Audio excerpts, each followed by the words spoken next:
Well, when I came on, you had to have a department physical, and they sent you to a doctor, and he gave you the basic once-over. And you had to take a written test, which I did, and there was an oral interview. And, you know, like with all such things, I did the best that I could, but there were a lot of people in it. I think there were 800 people in the group that originally applied to take the test. And I didn't hear and I didn't hear, so one day I went down to the fire department headquarters, which was near where the museum is now. It's in that new section. And there was my name, number 3 from the top, and I thought, wow, you know, how about that? And they only hired 6 people that whole year, and 5 of us came on together. And we had 1 week of training at Station 3. We didn't have a training center then. We had a room at Station 3, and we had 4 days of indoctrination, you know, 9 to 5. And then the 5th day, there was a big wildfire out on Highland Road out in Eagle River, and they needed some bodies, so that was our 5th day of training. And then over the weekend, they gave us our shift assignments, and I reported to Station 4 on A shift for 1 day, and then they moved me to Station 9 on A shift, and I was there for several months. And the differences between the group of hires that I came on with and the requirements they had to meet and the group that just recently came on this year are quite dramatic. And they go through a lot more rigorous probation period than we did. We still had to be on probation for a while. It was about 6 months, but nowhere near the amount of classroom type stuff. We didn't have an academy back then, other than just a few days of indoctrination. And if you were really lucky, which I was in my first crew, you got a lot of training with the guys on shift. And I was at Station 9 with a pretty good group of people, and we spent a lot of time training, just basic hands-on stuff every day. We had much the same attitude about our jobs then as they do now. All of us were very excited to be here. To be a young person and start in the fire service is a wonderful thing, and it was just as much true then as it is now. And I'd always wanted to be a part of the fire department, and here I was actually on the tailboard. You know, and the first couple of years I was on the job, we had tailboard rigs, and you had to roll down the street hanging onto the back. And it was great in the summertime, but it wasn't much fun in the winter. And I remember many a midnight ride to Eagle River from Station 6 on the back of the gas mack, and we had sometimes be 20, 25 below. And what you would do is you'd put the hose bed cover over your head and hang onto the bar. They give you a big grab bar in front of you. You'd reach around that and hang on. And the hose bed cover would do a lot to protect you from the elements. And sometimes you would be coming from a previous fire. So when you got a structure fire, you got 2 engines, a truck, and a BC. And if a medic happened to be in the area and you had good medics on your shift, they would probably show up at the fire too. So that was it for your first response. And you handled a lot of fires that way with just those 3 crews. Now you get triple that. And you get 2 BCs, you get a medic unit all the time, sometimes 2. You get 2 trucks, 4 engines, a rescue. And we're doing things much more efficiently now than we did then, even though you are using more apparatus. You get more people there quicker, earlier in the fire, you have a happier result. We experienced such a range of growth over the last 30 years, and it's not just the equipment that we have, the tools, and it's the apparatus themselves, and new, better operating, safer fire trucks, for heaven's sakes. And I think about the old junk that we used to have. It was horrible. We thought it was great, but it was just not very sophisticated. And manual shifting transmissions, you had to double clutch. I remember one apparatus that we had when you shifted from road to pump gear. You had to get out on the road and move a big bar on the pump panel to shift it into pump gear. And you would one rig that we had when I first started had a front-mounted pump on it. And in order to keep it from freezing when they were going to the fire, they had to completely insulate the whole pump with urethane foam. So you had this, looked like a giant sponge in the front of this thing with pipes sticking out of it. And they would go down the road, and it worked, but it's nothing compared to the things that we have now. We have all-steer trucks where the rear wheels turn as well as the front wheels, and the ability of these apparatus to get into the really narrow places is just phenomenal. Before I got promoted to captain, I actually had the pleasure of driving a few of those rigs, and they're amazing, amazing. And I'm, in a way, I was kind of regretful that I wasn't an engineer anymore because I didn't get a chance to drive them. I hardly ever get to drive anymore, and I do miss that, although being a captain is an awesome job.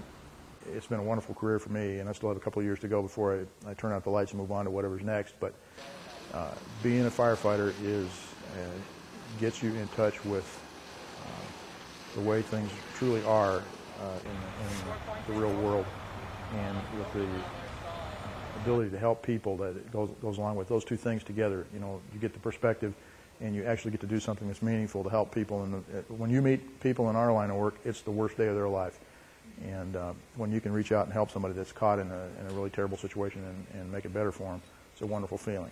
You know, money can't buy that. If a guy has been independent and strong his whole life, and now his body's failing him, and he's 80 years old, and he can't get back into bed, and it's 2 o'clock in the morning, he's been on the floor since 3 in the afternoon, that's a big deal. You know, he needs help, and you know, that's what we do, and that's what we're all here for.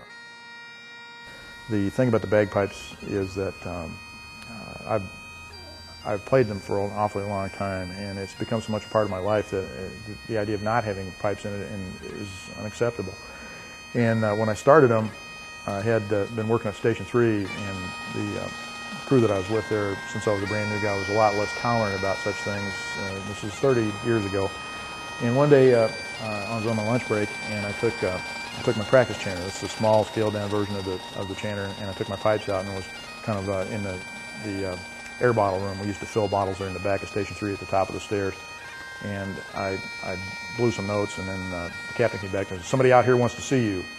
So I went out to the day room. This is about 12:30 in the noon lunch break period, and there was John Franklin, who was the chief of the department then, and he said, "You know, I hear you're playing the bagpipes." And I said, "Yes, sir." He said, "Well, I've always loved the pipes." And then he turned to this captain, who was not the easiest guy in the world to get along with, and he said, "I want you to make sure that he has plenty of time to practice." "Yes, sir." That was the end of that, and nobody hassled me after that. And I've tried to respect guys' space, and I only practice an hour, and that's if the calls permit, and it's in the evening. They make me go in the room here, and I close the door and put a towel up under the door so that no one will hear me. But it's pretty hard to disguise a bagpipe. It's like trying to disguise a pregnancy. You know, there's nothing you can do to hide it. And so I've been affiliated with the Crow Creek Pipe Band now since 1980, and I'm currently the pipe major, which means I get to do the conducting type stuff. And that makes me the boss, and we've got a really good group of performers, pipers and drummers, some really talented people. I'm very proud of them. As far as the 9/11 goes, the city of New York, FDNY, has always had a bagpipe band. They have a 10,000-man department, so there's enough pipers and drummers to make a pretty good-sized group.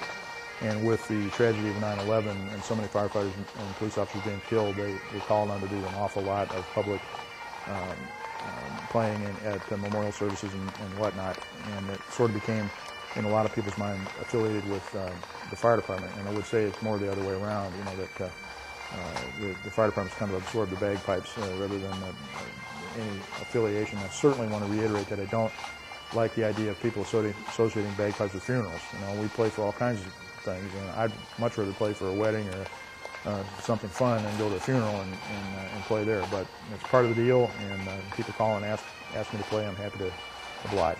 Then you think about the fire department as really it's a continuum. And, you know, there were people that were here before I got here, and there were people that haven't even been born that will work in this building with any luck that will retire out of this building that I'll never know. But the things that I know that I've learned and I can pass on to the next generation of guys that are coming up, and they in turn to the people that follow them, that's what makes it last, and that's what ties into those things I was talking about that make it so wonderful. The ability to help people, the ability to learn about people and the true nature of the human condition, and to pass on the skills that you've had and the experiences you've had to a new group of people. Very satisfying. The voters of Anchorage and the citizens of Anchorage have always supported the fire department very well, and we get top-of-the-line apparatus here. We get pretty good equipment they get for us. We've always been well cared for, and we all appreciate it. And we have a good fire department here. It's very progressive, and it is a worthy and a deserving investment for the community, and we appreciate it. So mayors and assemblies come and go. The citizens have always been tremendously supportive of us, and we want to continue that into the future. It's a great relationship, and hopefully for centuries to come, it'll be true.